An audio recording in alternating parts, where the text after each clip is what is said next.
Lorsque l'on voit une boîte à moustaches, on comprend que 50% de toutes les valeurs se situent à l'intérieur de la boîte. Plus la boîte est petite, c'est-à-dire l'interquartile en fait, et moins ces valeurs seront dispersées. La taille relative de la boîte est donc un indice de dispersion. La médiane qui coupe la boîte nous renseigne sur le centrage de la série autour de la médiane et on peut ainsi comprendre, apprécier la forme et la répartition des valeurs.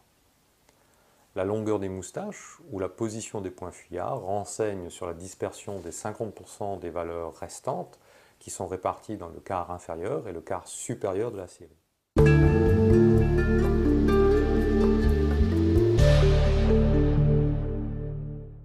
Ce type de diagramme est particulièrement utile pour comparer une même caractéristique dans des populations différentes. Voilà un exemple d'application.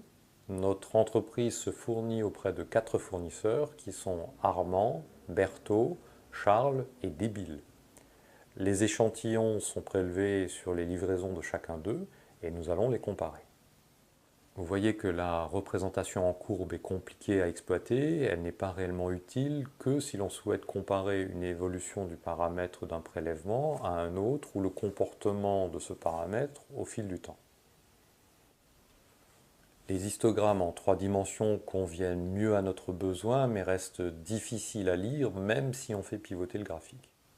Finalement, les boîtes à moustaches montrent de manière simple et élégante les dispersions relatives de chaque fournisseur.